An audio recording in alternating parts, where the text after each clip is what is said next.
this year. And I don't want to delay any longer, so we're just going to kick off the presentation. I'll share my screen, and then you'll have an opportunity to meet all of our panelists here today. Just one flag, one of our panelists is joining at 10:30 because she's at her son's graduation right now, which is very exciting. But she didn't want to miss this opportunity to speak to you all, so she'll be joining us in about half an hour, and we'll introduce her at that time. So with that said, I will share my screen and we will get started. All right, so this is Careers in the Law, and it's presented by the Palm Beach County Bar Association's Law Week Committee, as I said. At this time, I am going to pause my chattering and give all of our panelists here today an opportunity to just introduce themselves in order. So go right ahead. Good morning, everyone. My name is Ruba Bagashon. I'm a stenographic court reporter with Esquire Deposition Solutions, and I'm very excited to be here today to talk to all of you. I work Tri-County, which is Palm Beach County, Miami-Dade County, and Broward County. I'm also a notary of Michigan, and I work Michigan counties as well. So hello again. Hi, everyone. I'm Luann Rawls, and I'm a digital court reporter, and I work in Palm Beach County, and I've been doing it for approximately 17 years. And my biggest regret is not having done it way before then. So I'm super excited to talk to all of you about it and to let you know that there are other careers that are great that don't necessarily require a college education. And you can make as much as those that do have 4- and 5-year degrees. So I'm excited to speak with you today. Hi, good morning. My name is Claudia Rodriguez. I am a litigation paralegal with Ackerman LLP. I have been a litigation paralegal for about 25 years now. I graduated from the certificate program at the University of Miami. I am an advanced certified paralegal with the National Association of Legal Assistants and Paralegals, and hold different certifications and specialties in things like electronic discovery, alternative dispute resolution, etc. And I'm very, very happy to talk to you this morning. Thank you for having me. Thank you so much. And Ms. De La Cruz will be joining us later, and will introduce herself then. My name, as I said earlier, is Gemma Torsivia. I'm a native of Palm Beach County. I grew up here. I graduated from the Dreyfus School of the Arts, and then I went to the University of Florida in Gainesville. And then I came back to South Florida, and I went to FIU for my MBA and JD, which is a law degree. And I moved back here about 5 years ago. I worked for the Legal Aid Society here in Palm Beach County, and then for an insurance defense law firm. And then about 2 years ago, I started my own law firm called TG Law. I'm a sole practitioner, and I work in areas of personal injury. So those billboards you see on the side of the road saying you were in an accident, I don't have any of those, but I do that kind of law. And then I also do land use, which is when people need to build new buildings or change the use of their buildings throughout the county. And then I do business litigation. So when businesses have disputes with each other, I represent one of them on that side of the table. So I'll be speaking to you later about being a lawyer. Our first career that we're going to be talking to you today about is that of court reporter. So these are the careers that we're going to be speaking about today. So court reporter, paralegal, interpreter, and lawyer. Our court reporters, we have 2 here today, are going to go first. We're really excited to speak to you about the court reporters because this is just a really exciting and dynamic profession. They're very highly trained professionals with a real attention to detail. What they do is they're known as guardians of the record because they're impartial throughout the judicial process, and they prepare verbatim transcripts of court and legal proceedings. This is a range about some reasons maybe why you want to become a court reporter. They make a very healthy salary. So there's 2 types of court reporters. We have both here with us today. Digital court reporters, their salaries range from $50,000 to over $100,000. the median salary of around $70,000. Stenographic court reporters, the range is $75,000 to over $200,000. So it's a very, very, very healthy profession to get into. There are a variety of training programs throughout the state to become a court reporter. You do not have to have a license, but it is highly recommended that you become certified with the Florida Court Reporters Association. Now, with that said, I'm going to turn this over to our two different court reporters. First, we'll talk about stenographic court reporting, and then we will discuss digital court reporting. So with that, I'll turn it over to you. Wonderful. Thank you for the opportunity. And before I begin, I'd like to show you all my machine. Do you see it? It's on a tripod, and this is called a stenographic machine. And what I do is I type sounds, not words. To graduate from my court reporting program, by the way, I'd like to point out, I do not have a college degree. I make $160,000 a year because I completed school. I completed school at Atlantic Technical College. In order to complete my program, I had to pass some speed exams. I had to pass 180 literary, 200 jury charge, and 225 testimony, which is Q&A.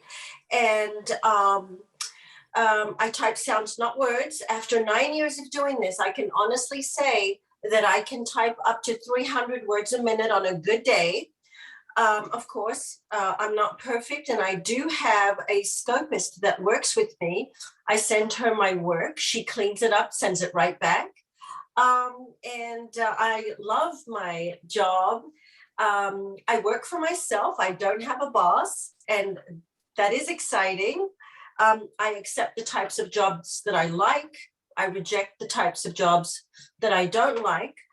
Most of my career, my professional parameters involve jury trials and medical malpractice. It's wonderful. I've met a lot of experts, especially in the medical field.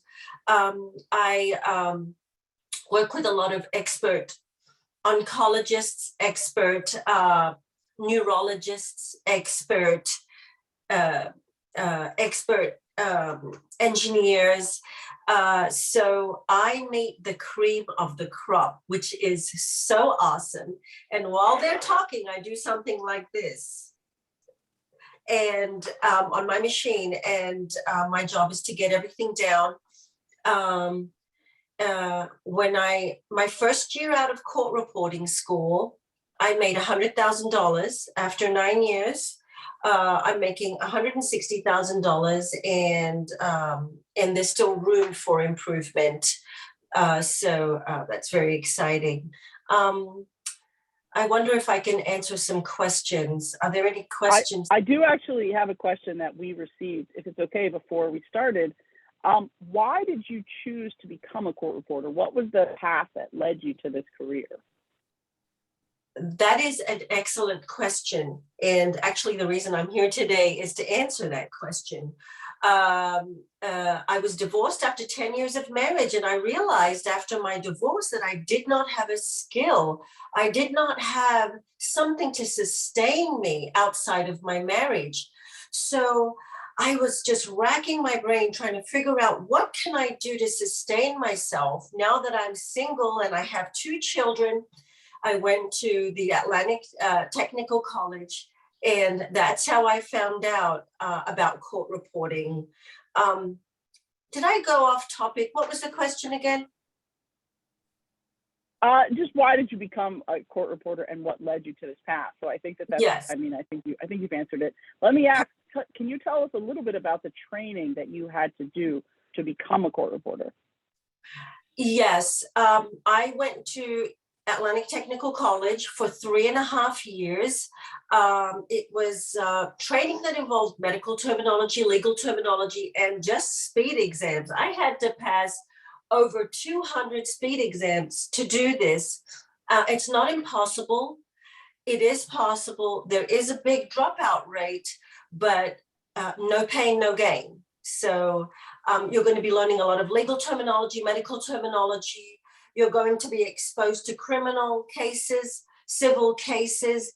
So you develop thick skin doing this, and that's a very, very important part of my profession of stenographic court reporting. So you do not have to have a college degree, but there are different training programs, technical training programs you do have to pass to become a stenographic court reporter? The state of Florida does not require that you finish school, but it's almost impossible to succeed in this field without having finished your speed exams. There are other states that do require completion of the program. The state of Florida does not. I am proud to say I completed the program. Had I not completed the program, I would not be able to make $160,000 a year. And do you have any advice for your younger self? Is this something you wished you had started younger in your life, or are you, I guess, what advice do you have for your younger self with respect to this career? I do have advice for my younger self. I wish that I had become a professional in stenographic court reporting right out of high school. There were so many things I couldn't do before I was a court reporter. I bought my third home just a month ago.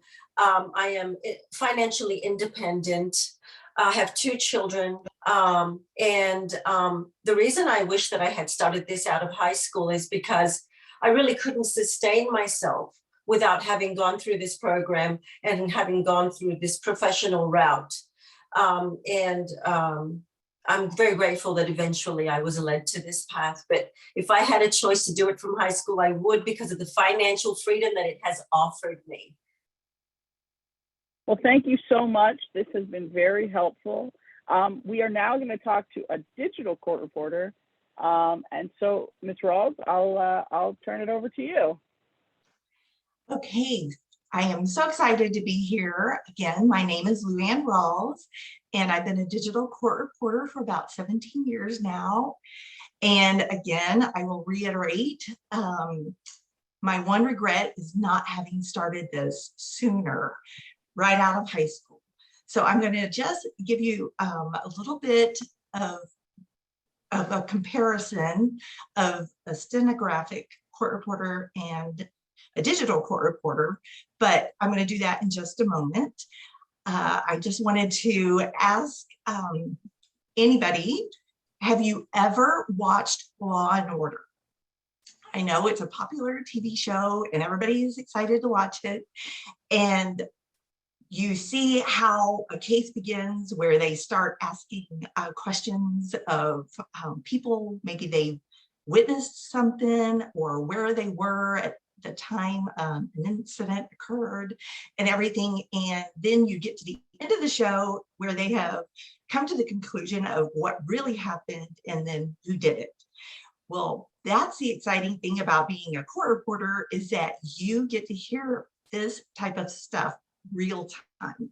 You're not the one that is asking the questions and you're not the one that's giving the answers, but you're the one that's capturing the testimony, and you are taking that testimony and putting it into what is called a transcript. And it's like a book that somebody can read. So that gives you an overview of what a court reporter does, whether you're a stenographer or you're a digital court reporter. So it's so exciting. And the cool thing about it is that every day is different. I know everybody wants to know, like, what does your day look like? Every day is different. I mean, one day you could be on, Rupa was saying, a medical malpractice case, or one day you could be on a criminal case, something that you've heard and read about in the news when you're scrolling on your phone. So that's the exciting part. And another benefit is that it's flexible. You are your own boss. You're an independent contractor. So you decide the days you want to work. You decide the types of jobs that you want to take, how long you want to be on vacation. And that's the exciting things. So there's a few questions that I'll just have you answer to yourself. Who would like a job that can pay you as much as someone who has a 4-year college degree? I think most of us would answer me. Who would like a job that won't leave you with thousands upon thousands of dollars of student loans that you have to repay? again, I think we can all agree on that answer. Who would like to spend just a fraction of that amount for tuition on a career that could leave you debt-free from tuition with just a month worth of working? I think most of you would answer, along with me. And the best part is now you can actually learn online at your own pace and start working and making money being a digital court reporter in approximately 30 to 45 days. And I say that because there are online schools that you're able to learn in the comfort of your own home, or some of you might like to go to Starbucks and have on your earphones and learn that way. So those are your opportunities. There are technological schools or community colleges that offer programs for digital court reporting, but there also are online court reporting schools. And I happen to have my own online court reporting school, and I believe they're going to share that in the chat or later on in their PowerPoint presentation. So you'll be able to check that out. Being a digital court reporter has the same responsibilities as a stenographer does, and it's a career that is taken very seriously. You're dealing with cases that involve people's lives and lots of money. So it's imperative that you create an accurate transcript of the testimony that is being presented, whether it's in court, on Zoom, or in a conference room. You are the holder of that record, and so it holds a very high standard. So just so you know, you are considered what they call an officer of the court, and that is to be taken very seriously. So I'm going to just give you a little bit of an example of the difference in how technology has changed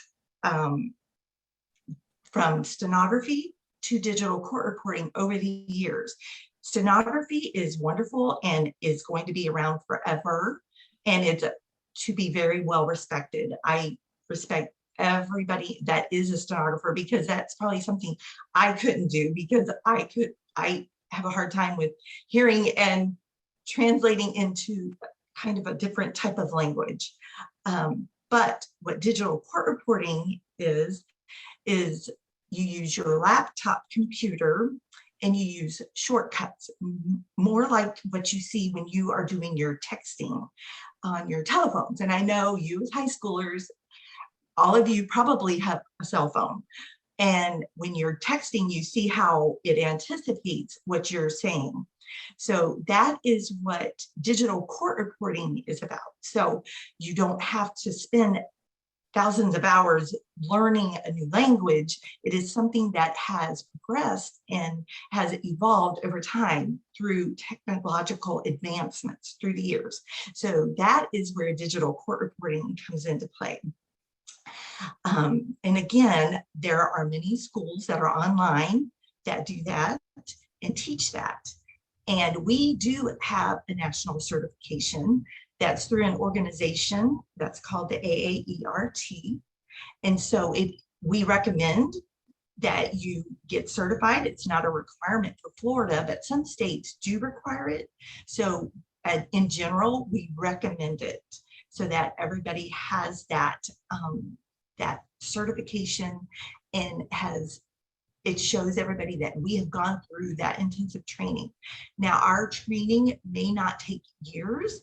It is very condensed, and you get a lot of material that you will be studying and you will have handy and available to you, but it doesn't take years, which is exciting.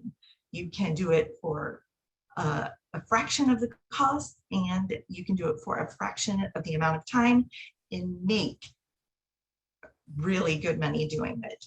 I know that they said. So let me ask, Ms. Rawls, you said that you can, in just a few months, you can do the training, and there are online programs. And so theoretically, after someone graduates either from high school or college or another vocational program, they could do this training and then in just a few months be able to take these jobs? Yes, yes. I was going to get into that when I got down to like what is required, but I can tell you to be a digital court reporter, you have to be at least 18 years of age because you have to become a Florida notary.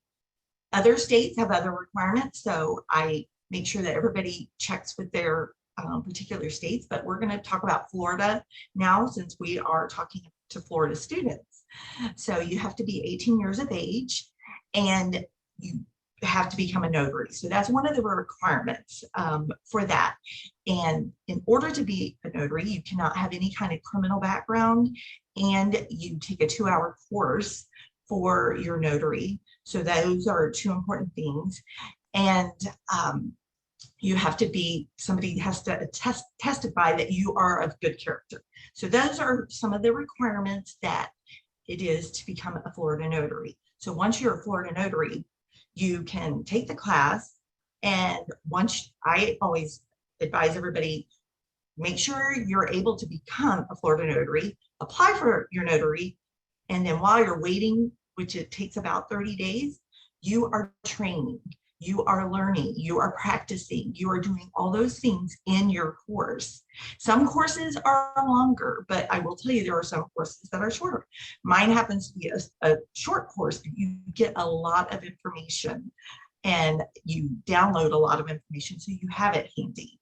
And so you can literally start working in, say, 30 to 45 days and make up your investment for what you have paid for school and for your equipment. And I'm stretching it, but I would say a month.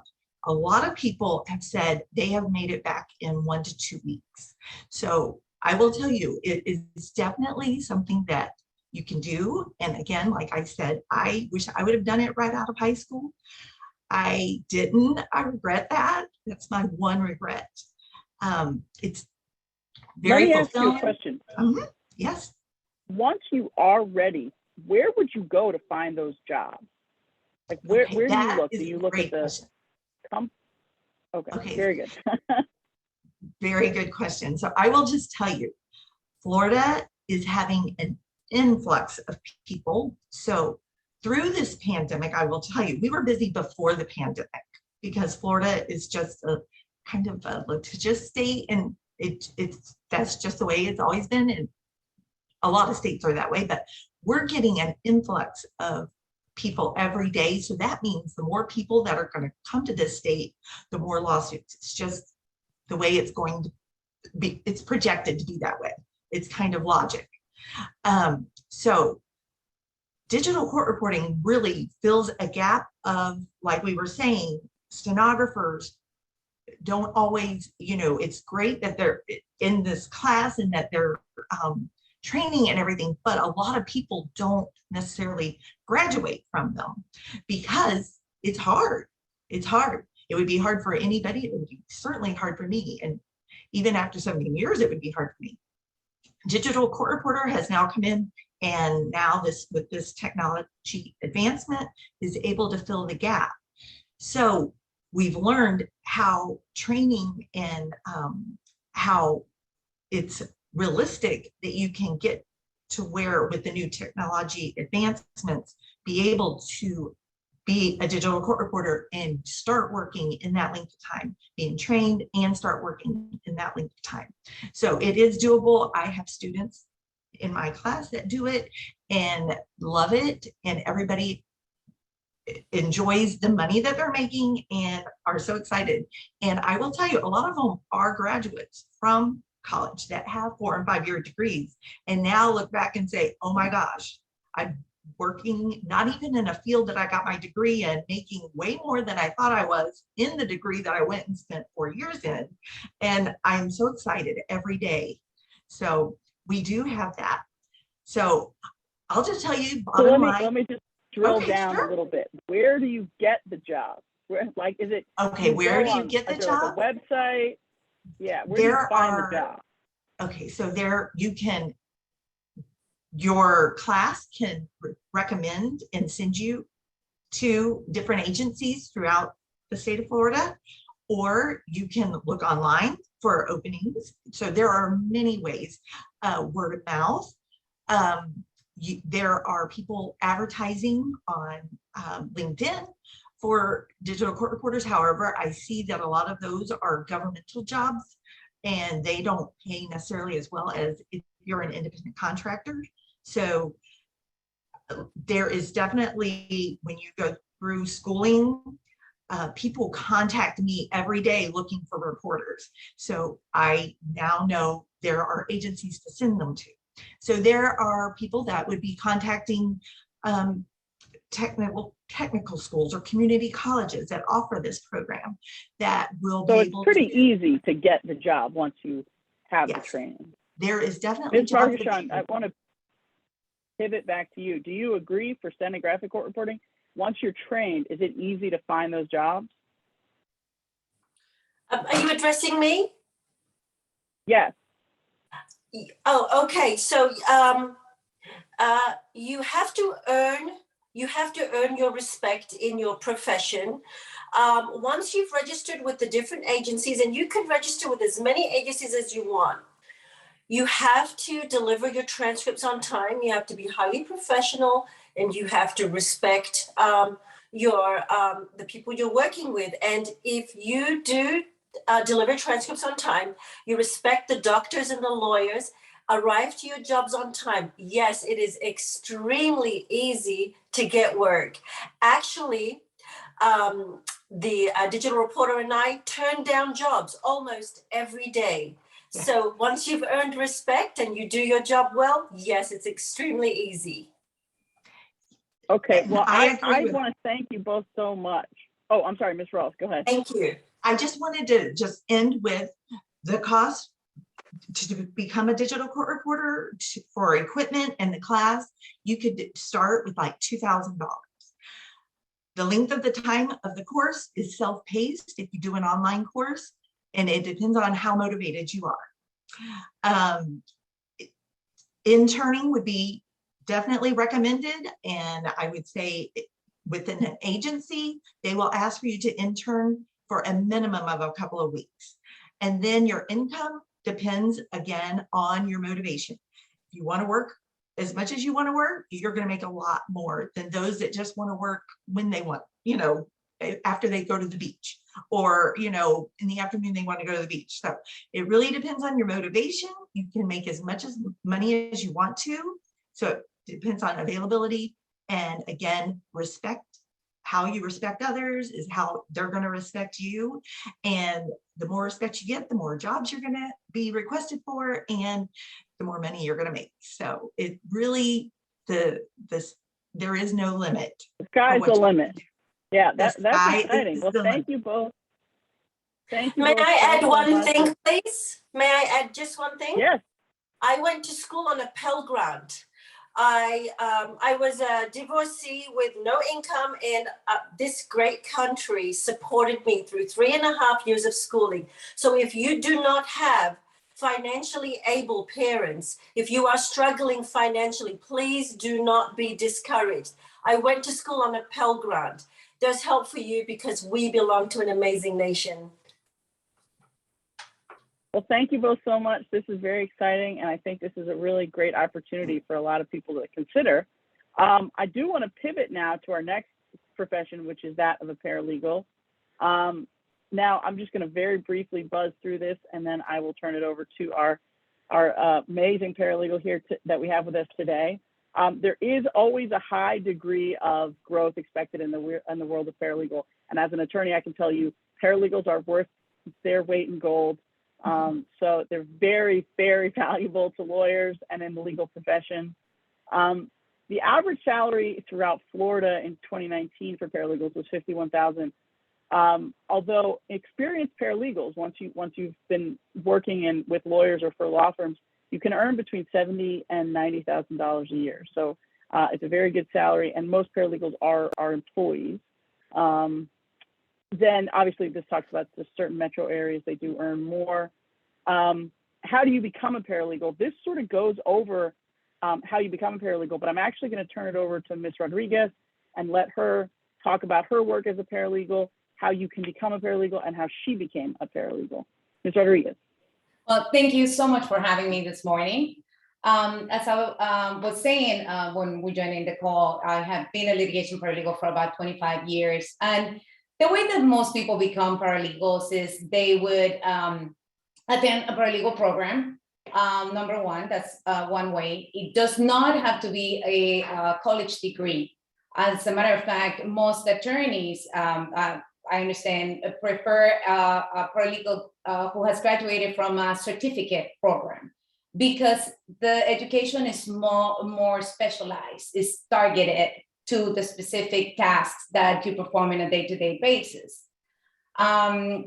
Most paralegals, a lot of paralegals in Florida actually became paralegals by trade. You know, back 25 years ago was not a popular choice. So someone would start at a law firm and get trained by an attorney and eventually become a paralegal. There is a national association. There's several associations at the national level. One of the better known ones is the National Association of Legal Assistants and Paralegals, NALA.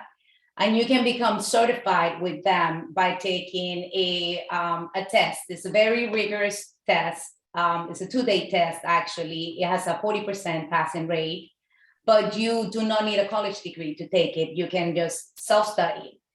So going back to how I became a paralegal, I did things a little backwards. As a matter of fact, I came to this country when I was 22 years old. I spoke English, but I couldn't write it very well. I had some college education. I had not been graduate. I did not graduate, but I couldn't write English very well. My accent was very thick, thicker than it is now, if you can believe it. And I just wanted a better job. I was working as a cashier register at a sushi restaurant in Miami downtown. I decided I needed a better job, and I started handing out resumes to everybody who walked in. The owner, by the way, knew. She was my friend, and she was okay with it. And somebody gave me an opportunity to work as a receptionist at a law firm. Now, the only thing I had going for me was dedication. I was willing to work hard and to learn. As a receptionist, it wasn't easy from the beginning, like I said, but one of my tasks, my responsibilities was to open the mail, for example, and I would read everything that came in. And pretty soon I knew more about the cases than the legal assistants or the paralegals working in the case. So the partner would ask a question and he would ask the receptionist with a thick accent what was going on. I was more than the actual just getting a job. I was really inspired by how I saw that people could make a difference through the legal system. And that was a big inspiration for me. The main partner took me under his wing. I started taking a little more responsibilities. He eventually sent me to school to learn English grammar. The firm eventually paid for some paralegal legal studies. And at that firm, I went from being a receptionist to being a personal assistant, to a legal assistant, to a paralegal, and eventually a case manager. So I started really from the bottom. I had been working in the legal field already for 5 years before I was able to sit down for the NALA test. And NALA offers an advanced certification. You become a certified legal assistant or a certified paralegal. And which means is that you have achieved a certain level of competence, that you can write a memorandum of law, that you can research the law, things like that. I also— Can I pause you here? Yes, of course. And ask a quick question? What's a typical day look like for you? So you're talking about the different sort of skills you have to get that certification, but what's an average day look like for you as a paralegal? Well, I'll speak about what it looks for me, but that may be different for different paralegals. Just as attorneys can specialize in different areas of the law, it's the same holds true for paralegals. So in my case, I am a litigation paralegal. So I feel that my job is make life easier for my attorneys in any way possible. So my responsibilities, for example, include keeping track of our deadlines, of course, making sure that we're prepared for any court appearances. I very much enjoy fact discovery and the discovery process. One of the certifications, the special certifications that I hold is I'm a certified e-discovery specialist, and which means that basically I know how to handle electronic evidence. Before in the discovery process, of course, if you're familiar with it, you would get your evidence was a banker's box of paper or hardware, but nowadays you get a flash drive, an encrypted flash drive, and then you have to comb through the evidence. That's one of my favorite parts: document review, drafting interrogatories and requests for productions, back and forth, drafting pleadings. It's ironic that when I started in the business, I could barely speak English, and now I basically get paid to write. So it's one of the ways how your life develops. I like seeing how you can change people's life through the legal system. But going back, I'm sorry, I'm derailing a bit. Going back to what my day looks like, I would meet with attorneys, make sure they're prepared for their court appearances, draft any documents that are necessary, keep track of the calendar, the evidence, assist in preparing for trial. Because I have also a technical background, I not only deal with the day-to-day for the case, but like, for example, if we go to trial, a lot of times I provide that technical support with the equipment, making sure the exhibits, are protected properly. It's so would you say that like the part skills, of it. right? I'm Would sorry? you say that the skills that the job really entails involve organization, actions with others, being able to have positive Yes. relationships and communications with others, and then communication, so spoken and written communication? Would you say those are like probably the top 3 skills you need? Absolutely. And what makes the difference in a paralegal, like when we're talking about the salary ranges, and for paralegals, you go from 50,000, let's say, to up to 90,000 and even above. Well, what makes the difference in that is the caliber of the paralegal, and attention to detail is definitely number one. Litigation, there are so many little things. You got to be familiar with the rules, your attorney is going to tell you to do something, and you're the person who's got to tell them, yeah, but the rules say that you need to get to point C, you need to do A, B, and this is how you do it. So attention to detail is one of the most important things, absolutely. That communication, ability to communicate with others. Let me ask you one other question. If you could go back in time, what advice would you give your younger self about your profession? Probably the same as the others. I would have started sooner. Like I said, I was trained for 5 years before I actually became a paralegal on paper. I had no college education, and the requirement to sit for the NALA test was 5 years to be grandfathered in. I would have started getting, would have started my education earlier. Again, you don't need a college degree, but education certainly helps. Certifications. Would you have recommended doing one of the paralegal training programs to get the certificate? Yes, it definitely opens the door. A lot of firms, depending if you don't have that certification. And again, it does not have to be a college degree, but they want to see that, you know, you have a solid knowledge on what you're doing.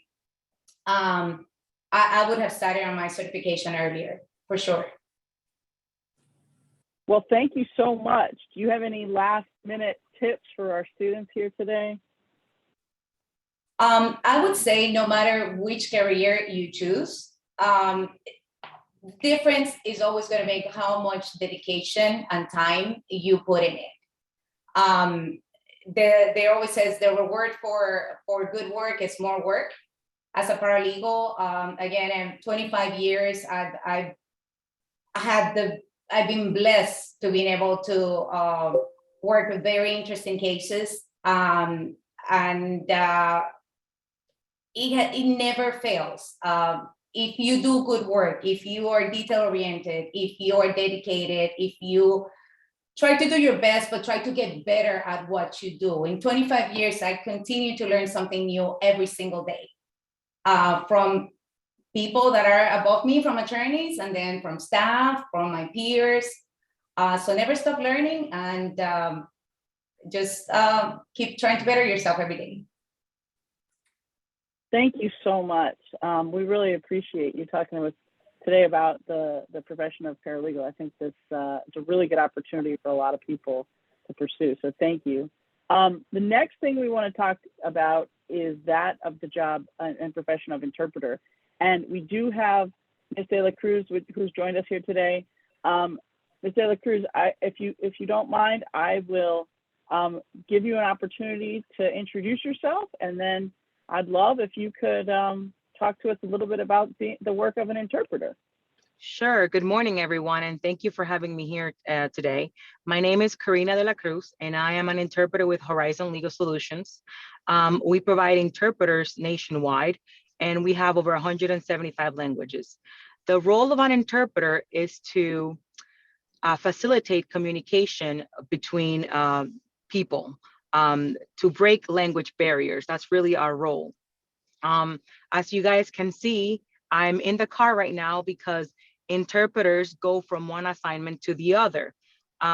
Without an interpreter present, if a party does not speak English, then the proceedings cannot go forward.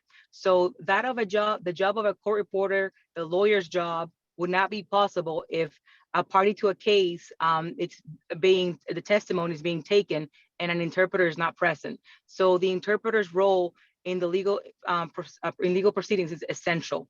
The Supreme Court of Florida certifies interpreters in our state. The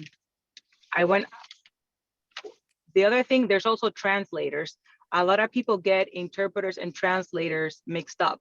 An interpreter does verbal interpreting, and translators, they do text. So they do documents like birth certificates and divorce decrees and wills and things of that sort. And so you do not necessarily have to be an interpreter to be a translator. And just because you're an interpreter does not mean that you're a translator, because you might be able to speak the language, but you might not be able to write the language, or your grammar skills might not be good enough to translate documents or books. So it's a very interesting field. I was actually a paralegal for 8 years, and then I saw the need for interpreting for language services, and I wanted to help people communicate and break the language barrier. And that's when I started working as an interpreter. I incorporated as a corporation, Horizon Legal Solutions. The reason why I became an interpreter is because, first of all, to help people break the language barrier and communicate. And you have a lot of flexibility as an interpreter. It's pretty similar to a court reporter. You pretty much, you pick your assignments. And as the court reporter was saying, you can make, a good amount of money if the more assignments you take on. You can't, there's a limit though to assignments that you take in a day, because you have to for instance, a deposition might last 2 hours and mediation might last 3 hours. So if I have a 9 a.m. Deposition, I cannot take anything until 12 or 1 o'clock, because I have to allow myself time to drive to the next location. Now with COVID, a lot of things change, and a lot of the proceedings are conducted by Zoom. So it allows you more time to, cover more assignments. But little by little, we're getting back to some kind of normality, and we're covering more live assignments now. So a lot of trials are going back live. It's a great way to make a living. The average interpreter, it varies depending on their proceedings. A proceeding you can be in a trial, and the trial can be an 8-hour trial, or you can be, as I said, in a depot, and it's just lasts 2 hours. Some of the places you do not need a college degree, just like court reporting, to become an interpreter. As I stated earlier, the Supreme Court of Florida certifies interpreters. Translators are certified by other agencies, such as the American Translators Association and the National Association of Judicial Interpreters and Translators. There are a lot of colleges, though, that do offer a language program, and you can get a bachelor's degree as in language arts. FIU, Florida International University, and I think UM and various colleges here, especially in Florida, because we are such a melting pot here, offer the degree. But you do not need a 4-year college degree. You can just obtain a certificate to become an interpreter. And you don't even need to become, to get that certificate. It's good. It looks good on your resume, and it gives you more, it gives you more confidence when you're out there, because when you're interpreting, you're like in front of everybody, like for instance, at a trial, and sometimes opposing counsel, they also speak Spanish or whatever language it is, and you want to be able to deliver that interpretation to the best of your ability. There's also private organizations that will issue the certificate. But in order for you to become a certified interpreter in the state of Florida, what you need is a 20-hour workshop, a written exam, which it's basic like legal terminology knowledge, and an oral exam. You also need 20 hours of courtroom observation. And interpreters are certified, so we do have to do continuing education classes to maintain our certification. Does anyone have any questions? Of course, yes. Yes, we did have a question that came in earlier. So I think you've done a really good job of telling us a day in the life for an interpreter. What would you say if you could go back in time and give advice to your younger self about this profession? What advice would you give? Is this something you wish you'd started earlier? Yep. Are you glad you took the path you did to become a paralegal first and then this? Yes. So I actually have an MBA, and I never thought that I was going to become an interpreter. Like, oh, and you look at it as an interpreter, oh, little interpreter. Well, I own the agency now, and we're now a nationwide agency. The advice, the one thing that I regret and I wish that I would have done earlier, it's get organized from the beginning, with your accounting, with your paperwork. Like when you're a one-man shop, you kind of tend to do everything yourself. And of course, I didn't have the money to pay an accountant, to pay this other person to help me out, set up, my corporation, because we're independent contractors. You don't have to become incorporated, but if for tax purposes, it's better. So I would say, get organized from the beginning, do it right from the beginning, because it will save you a lot of time. I've had to go back to years of, accounting and paperwork, because we've grown, now we have about 10 people that work for us in the company. And I just started as an interpreter myself. Like it was just me interpreting. And, I did such a great job that attorneys, kept hiring me. So then I kind of took a step down and did more of the office work. And then I started acquiring more interpreters. They're all subcontractors. You work for yourself, and interpreters can work just like court reporters for many agencies. So Horizon Legal Solutions, this is the agency I own. You can contact us for work, or you can contact my competition for work. There's a shortage of interpreters, and I believe there's also a shortage of court reporters now. So it's a great time to become, to get involved in the legal field and become an interpreter. So just that, getting organized, like you're like, oh no, it's just me, I was just catching the checks and not really keeping track. So I would say, do it right, like do yourself a favor in the future and do it right from the beginning. That is excellent advice. I want to thank you so much for being here with us today.